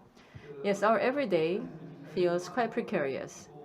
North Korea fires missiles, and then the South Korean politicians spew vitriol against that, and that makes our everyday lives shaky, and not just in our hearts, but our livelihood as well. The traveler in our region has also asked us. So we have watched several times how the domestic travelers in our village ask us, "Do you feel safe?" and then hurry back home. And especially when the South Korean civil organizations, when they distribute flyers to North Korea, then that puts us on edge as well. And also the North Korea provocations would drop the number of travelers in our region. So most of our residents who are small merchants, now their livelihood is directly hit by it. And also in the city of Paju, the Urban and Housing Development Corporation, now they have also come up with the plan that's called the Unification Zone Promotion Plot. That was part of the plan that was announced in May 1995. But anyway, so the original purpose of this land has also been altered. So we are not able to make any development there either. But anyway, so with some like-minded people, I have started what's now called the Hairi Art Village here for about 25 years now. Now, what the villagers here want is to address the tension that is not being resolved by confrontations to be addressed with artistic activities. Now, the DMZ, the heavily armed area, and we believe that life in the DMZ has to be restored, and that is what we also believe. Because peace can blossom only atop life. So ecological preservation and research should be the only activities that are allowed in the DMZ and nothing else. The desire for development should be unfolded not in the DMZ area, but also in the areas that have already been damaged or in the at least limited to the civilian control zone that is already developed. So listening to the presentation so far today, I was wondering how much longer do we have to be patient? So I would say that my sense of frustration grew. Now for the DMZ Greenpeace zone, so through the Greenpeace zone, trying to reach green détente, so I do hope that we can deepen this conversation, leading to practical outcomes so that we can lead to the outcome of life, peace, and unification. So with the patience of the raindrops boring through rocks, I hope that we can continue to persevere. Now, living adjacent to the DMZ area, we live our everyday in high-level anxiety. So I believe that it suffices as a way to represent their views here today. So that is all for me. Thank you. Thank you very much for your comments. I truly feel that. So the position of the people living here, their experience, and also the designation for good purpose, but not being able to put it to good use, and also what has transpired since then. So thank you very much for your comments, and we will move on to the next discussant. 말씀을 듣도록. Mr. Hyungjung Park from the Korean Institute for National Unification. Good afternoon, ladies and gentlemen. My name is Hyungjung Park from the Korean Institute for National Unification. I did prepare written remarks myself, but as I was sitting down here, listening to the presenters and discussants, they've already stolen all of my points. Therefore, I would like to share the new thoughts that came to my mind as I was listening to the presentations. Let me make 4 points myself. First, it's the same for inter-Korea relations, and it's also for history and for human lives. As always, there are opportunities and threats. They come together in turns. Now, I believe, is more like a crisis moment for us, for inter-Korean relations. And what we need to do now is to try to manage and control the situation, put the situation under control so that we are ready to seize the moment when an opportunity arises in the future. During the past 30 years between the two Koreas, the moments of opportunities and crises appeared taking turns. And I believe that over the past 30 years, there were good opportunities that were presented to us. However, we're not able to seize those opportunities and produce tangible results. And now we are facing a moment of crisis. And during this time, we need to make sure that we are prepared to seize the opportunity for cooperation that will present itself in the future. First of all, I believe that we should not be overzealous. We need to focus on achieving the things that we can achieve at the moment so that we can build a firm foundation for the future. Secondly, easing tension and pursuing exchange and cooperation, the relationship between the two aspects of this. There could be two claims based on this front. First, political and military tension should be eased first. If we are going to facilitate economic and social and cultural exchange and cooperation, for social, economic, and cultural cooperation to take place militarily and security front, tension should be eased first. That's the first claim. And the second group of people would say that if we facilitate cultural and economic exchange and cooperation, we could promote the easing of tension on military and security fronts. So the sequence of things to come are different according to them. The mainstream argument in the Korean society is as follows, that we should engage in exchange with North Korea in the social, cultural, and economic arena so that we can facilitate cooperation on the military and security fronts. But to think about whether we were able to do it that way and achieve some tangible outcomes, I'm not so sure.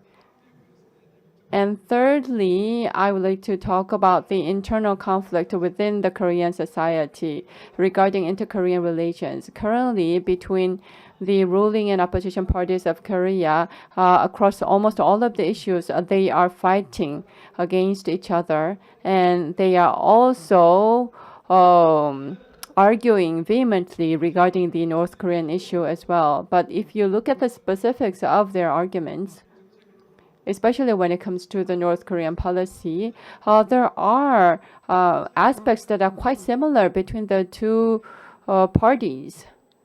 Of course, there are differences, but there are many things that are overlapping as well. So between the ruling and opposition parties of Korea, we need to make sure that we produce some productive outcomes based on the similarities that these parties have regarding their North Korean policies. To talk about the commonalities between the ruling and opposition parties, this is not an argument confined to only just one political party, and that is the security and economy, the linking of denuclearization and economic cooperation. I believe that there's no difference at all between the ruling and opposition parties on that front. But regarding how to go about it is where they differ.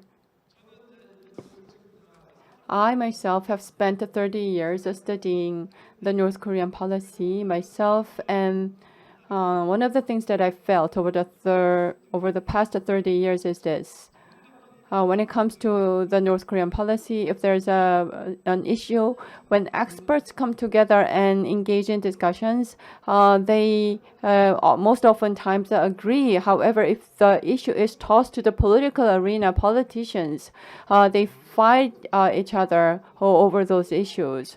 So broadly speaking, the ruling and opposition parties may have some different opinions, but as to the specifics of implementing something, I do not see much difference among the experts. I think, for instance, in the case of the peaceful utilization of the DMZ, there's not much difference amongst experts, because this has been consistently put forward by many past Korean governments. And whenever there is a joint declaration or some type of agreement signed between the two Koreas, the peaceful use of DMZ is always suggested as an idea to pursue. And it's the same for different political parties whenever they come into power. So in terms of substance of the idea, there's not much difference. And the fourth point that I would like to make is this.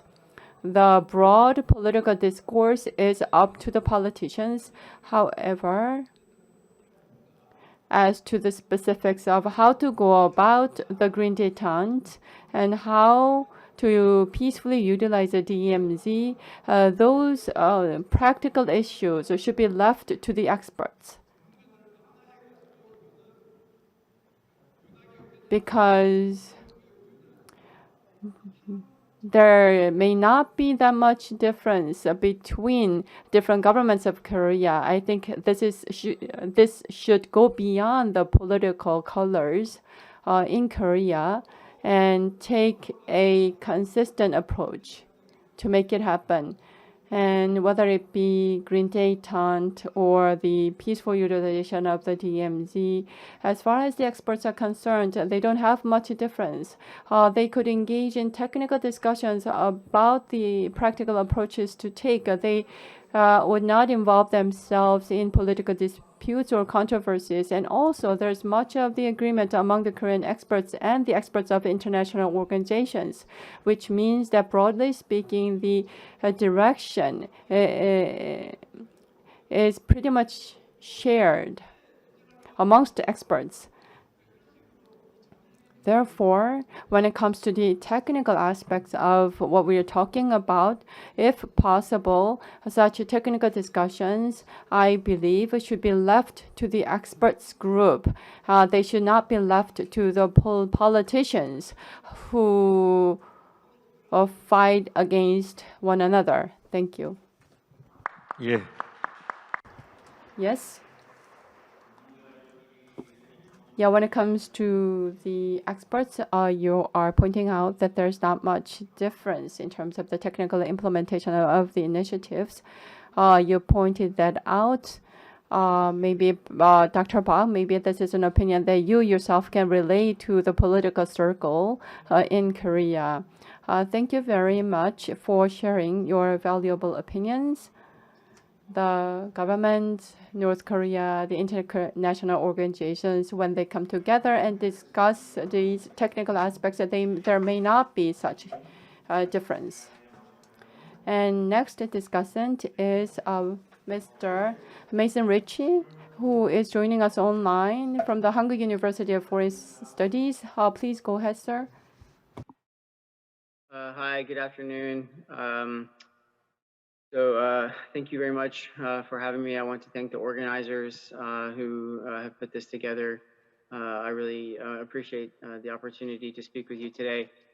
I don't know how well at the venue you were able to see my camera. I had a few technical issues, but I'm here now. I've been asked to be a discussant and to talk about green détente in particular, but since we've broadened out to talk about cooperation more generally, I may have a few things to add that are connected to that topic as well. So I'll just start by saying that I'm a scholar. I teach international relations and international security.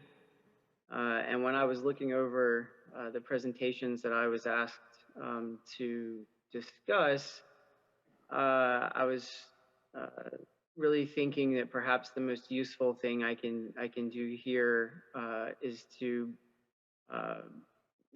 evoke some of the ways in which international relations theory could maybe help us understand some of what we experience and some of what we see when we think about this type of green détente. And so I'll start with, I guess, probably the easiest place, which is a type of theory that we refer to as institutionalism.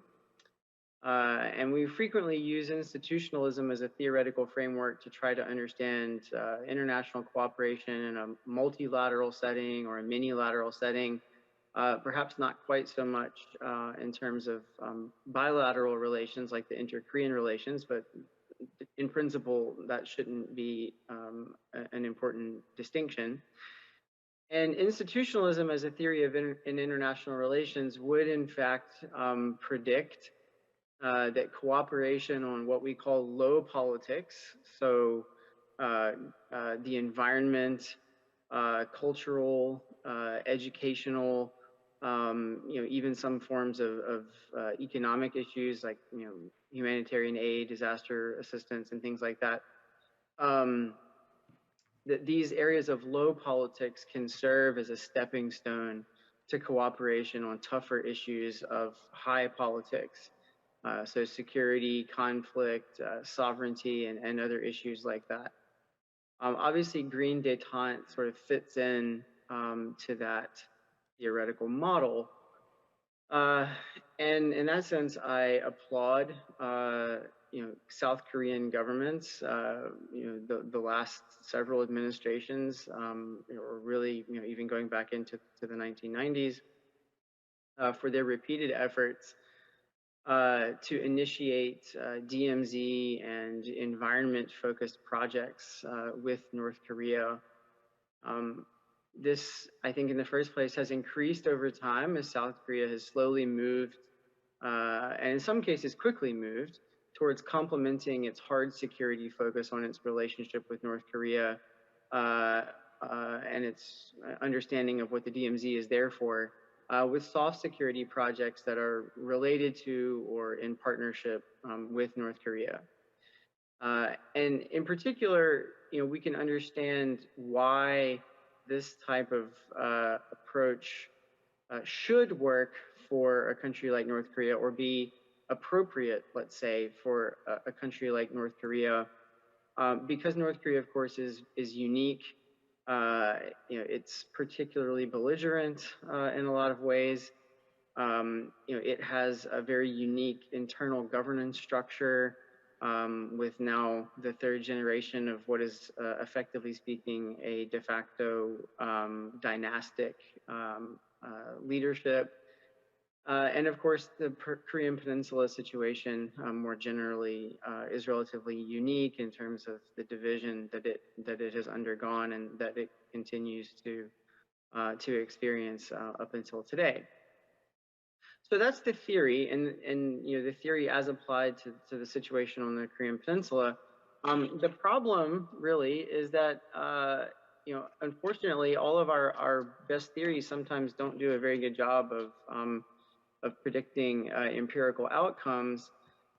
And in that sense, I'll come back to some other ways of thinking theoretically about the possibilities for green détente on the peninsula. But I would guess I would just say that theories are like a tool. Every tool is appropriate for a specific job. And I think that we have to realize that sometimes we end up using the wrong tool for a specific job. And in this case, I have to unfortunately say that it seems like historically, what international relations and international security theory would tell us would be a useful tool, namely the sort of stepping stone approach from low politics to high politics, in order to accelerate or move towards cooperation between North and South, simply hasn't worked. And historically, these efforts have never generated the sufficient buy-in and momentum that's necessary for them to achieve tangible, long-term, sustainable objectives. And I would argue that this is mostly due to the lack of interest on the part of North Korea. Now, North Korea is, of course, not in principle against this type of engagement. So we're in green détente. It does have a history of occasional cooperation on the international level on environmental issues. And of course, it occasionally or recurrently accepts outside help in certain environmental projects like water and forestry and other areas. And I'll also point out, of course, that it's not only North Korea that sometimes ends up not getting sufficient buy-in and momentum for these types of projects. Sometimes the blockages come from the South Korean side too, whether that be because of government changes or focuses on economic engagement, which we've already seen several of our speakers refer to. I'll simply say, currently the problem is, and really going back at least, I would say, a decade, is that North Korea seemingly has no interest in these types of initiatives. To put it very bluntly, North Korea doesn't seem, so far as I can tell, to care very much about the environment.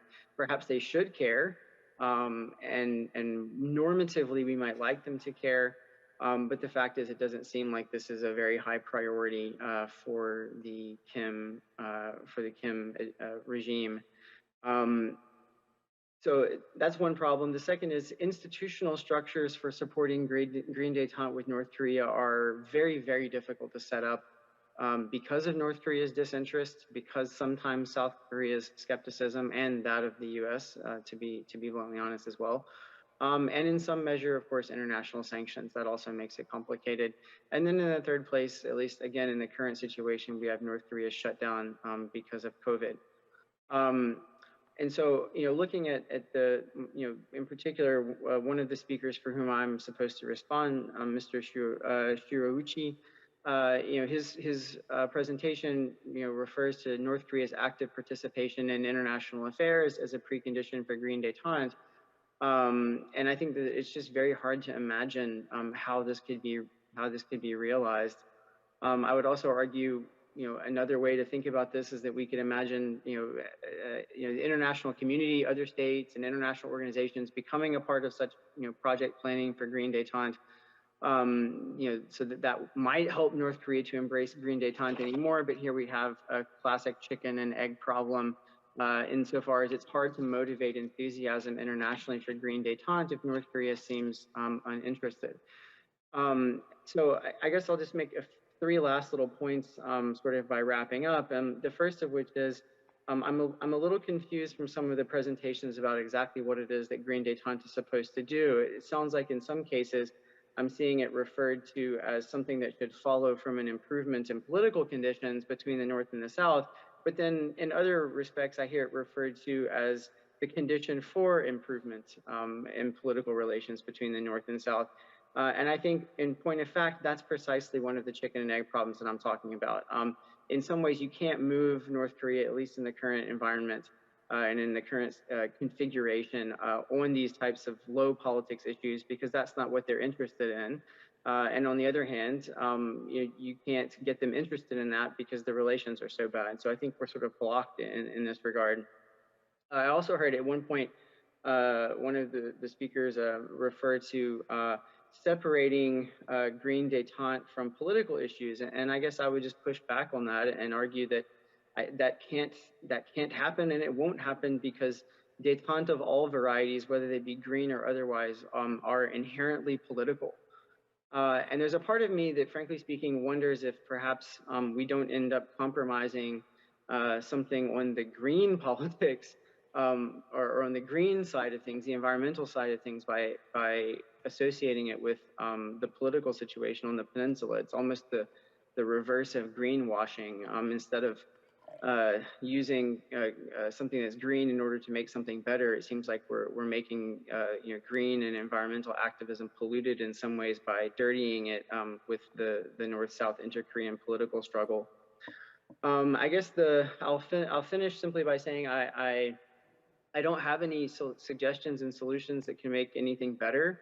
I admire Professor Wilson's overall position that to some degree we need to think of this as a river, and we need to continue perhaps working at it along with other elements of the relationship with North Korea.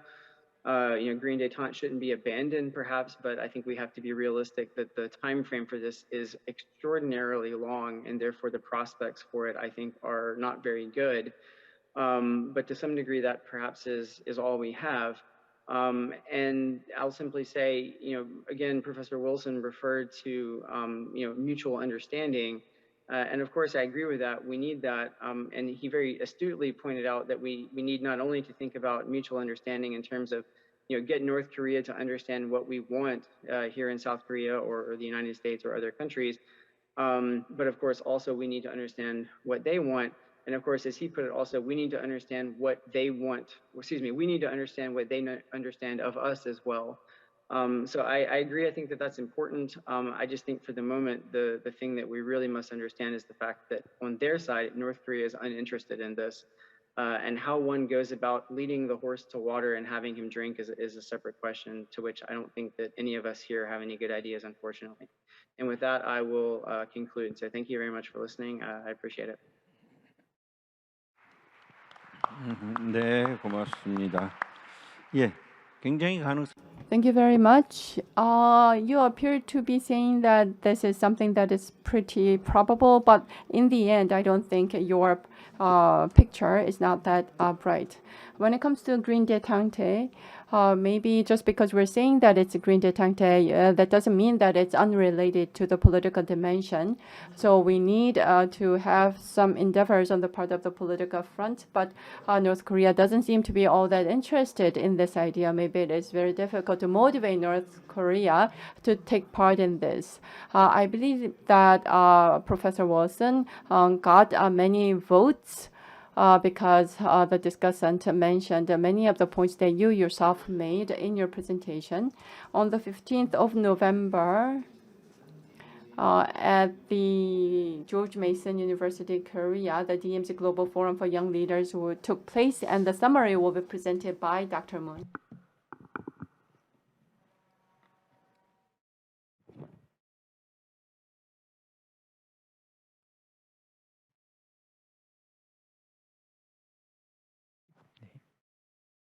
안녕하세요. Good afternoon, ladies and gentlemen. I would like to brief you on the outcome of the DMZ Global Forum for Young Leaders 2022. I am Jung-Hoon Moon from the Peaceful Unification Advisory Council. It's a great honor for me to be here, and I'm sure you're all tired, so let me be brief. Now, it was on Tuesday, November 15th, in Songdo, Incheon. In the Songdo campus of the George Mason University, the DMZ Global Forum for Young Leaders was held for the first time, with participation by young people from different countries, and we had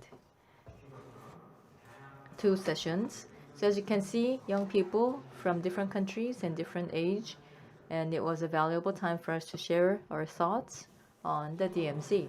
Now, session 1, under the theme of DMZ GPZ from the eyes of young people. So this was about the present and future of the DMZ from the perspective of young people. And also there were discussions about the young people's role for creating GPZ on the DMZ. Now, session 2 was held under the theme of the future of the Korean Peninsula, dreamed by the future generation, and the role of young people. And there were presentations under the topics of Korean Peninsula Green Detente from the perspective of young generation, and the future of Korean Peninsula drawn by the young generation, and Green Detente on the Korean Peninsula and the role of young people. Now, there were various views presented regarding the young people's role for the Green Detente, and there were also concerns shared among young people about the recent North Korea provocations, and as one solution, the Green Detente was presented. And also another view was that because of the low awareness of Green Detente among the young people, there has to be more active communication. And another idea was we need to have DMZ Green Peace Zone in order to have more frequent, smaller contacts and trust. And another view was there has to be more opportunities for the young people to experience the Green Detente and to better learn about the DMZ as well. So now then, the meaning of the forum. It was the opportunity for us to listen to the voices of the young people regarding DMZ for the first time.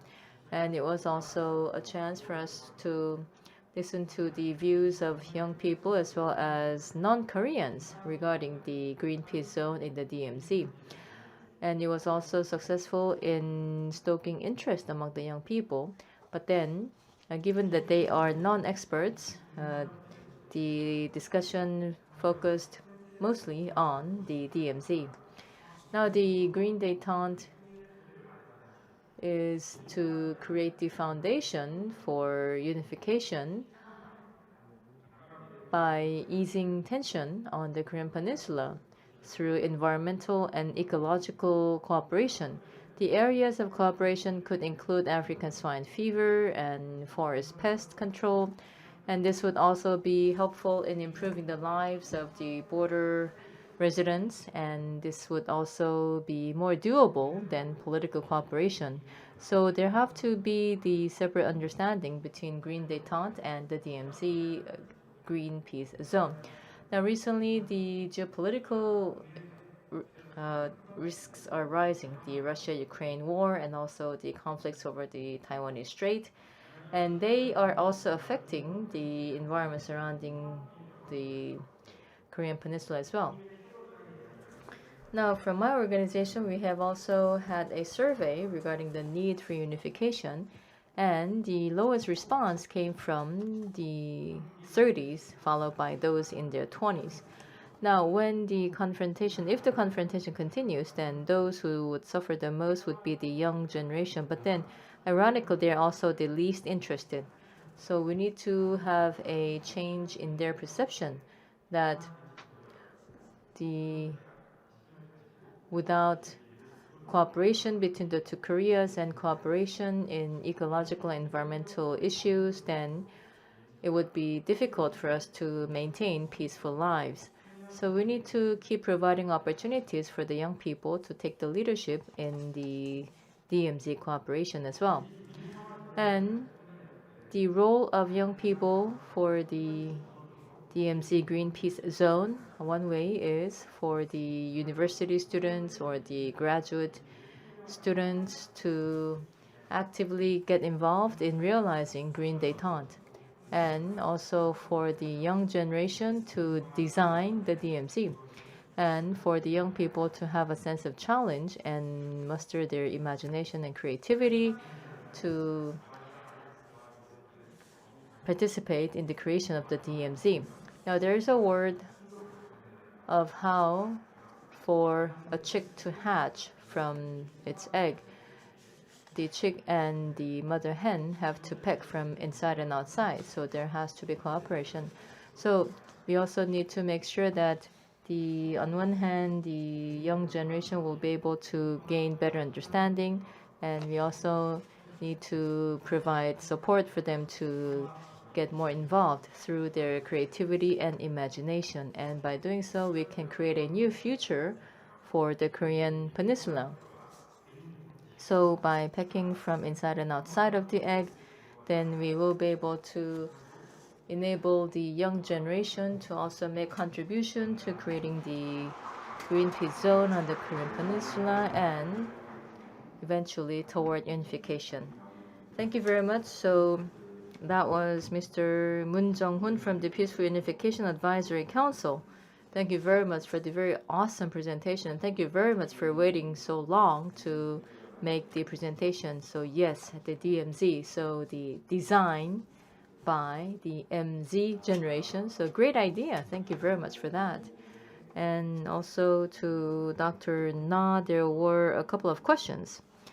But also, those who have been here with us from the morning. So I was counting, and I think a total of 60, excluding those who are outside. So then earlier, we had Mr. Kim asking a question, so Ms. Kim asking a question from Gyeodongdo Island. So anyone with a bubbling question, unless I ask this question, I will not be able to go to sleep back home. So anyone?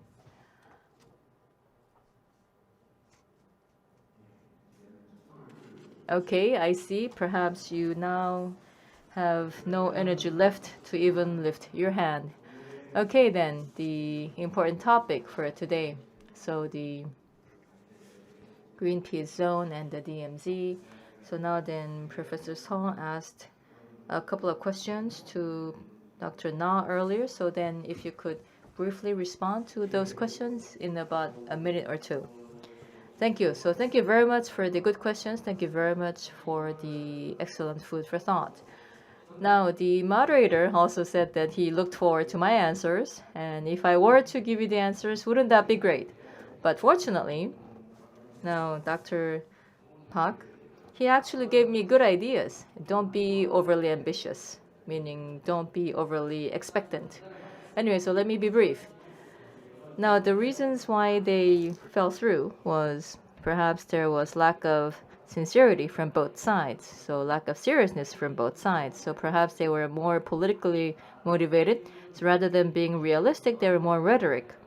And there were, for example, regime competition, or perhaps there was this kind of competition between the two. And because of that, there was lack of trust between the two. And also another reason was non-response or disinterest from North Korea. Then linking that then, now for North Korea to favorably respond to our proposal, so what would be the incentives to solicit their positive response, or how do we overcome the failure of our proposition so far? Now I believe that first we need to have realistic benefits. especially for North Korea. Now, for their transboundary areas, they see this almost as a no man's land. So practically no one lives there. So for them, there is probably less practical benefits to be gained, lesser than from South Korea. So then what North Korea would be interested in, so for example, power generation, so for example, water resource could play an important role there because water resource is highly scalable. So as was mentioned by Professor Song. Now, one thing that I would like to suggest is like this. Then what would be ways to increase practical benefits for North Korea? Now, for North Korea to actually see what they can gain out of their cooperation with South Korea. So one example would be the Imjingang River, because that's where there would be some practical benefits to be gained by North Korea in terms of water resource and also forestry and agriculture. We can have a package trial there comprising all of these different elements. So this type of green peace city along this region. If we are to try this out, I believe that perhaps North Korea will respond better. So this is going to be one research area for me for the future. Thank you. Okay, thank you very much for the good response. Now, for the DMZ. Now, through the seminar today, I believe that our concept or our definition of DMZ is broader than the actual DMZ. So 5 kilometers further from the unification bridge and then 2 kilometers further, then that would be the truce line. But then we believe that just after the unification bridge is the truce line. So there is also the Imjingak, where we go to pay our respect to our ancestors during the traditional holidays. So we believe that that is also where the truce line is, but that's not the case. There is the civilian control line, then there's also the southern limit line and also the northern limit line. And then, so there are like 5 layers from our side, and then for North Korea, it would be like 6 layers. So there are like 8 layers of guards on both sides protecting this truce line. And then also what Dr. Kang Joo-hun wrote, the anthropologist Kang Joo-hun, and his book is entitled "There Are No Wired Fences in the Truce Line," and that is true. There are only about 1,290 wedges, that stakes that are driven on the ground along the truce line. So there is no wired fences. And also there is the cross that was presented to the Pope, which was supposedly made from the wired fence on the truce line, but actually that is not from the truce line because there is no wired fence there. But anyway, so I thought that perhaps still there are too many wired fences or the barbed wires that have been left from the division. So for us to usher in or usher closer to the unification or green peace zone, then we have to remove the wired fences from our hearts first. And also, it was mentioned that the DMZ can be short for designed by the MZ generation. So, because now that has inspired a joke from me, perhaps that is not befitting this international conference. So, if you type in DMZ, then in Korean, it says uk. So I'm sorry about that, but anyways, DMZ is the kind of uk that the Korean people did not want. So now at this 5th DMZ Global Forum 2022, I believe that that is probably the lesson that it has left for us. And give me a minute, there is a message. Now for the YouTube broadcast, live streaming, and also now there are those who also want to show the views from North Korea. So we have to listen to the views from North Korea. So we have the North Korean experts behind the panel back there. So please stay with us. Wouldn't it be nice if I were to be able to say this and mean it?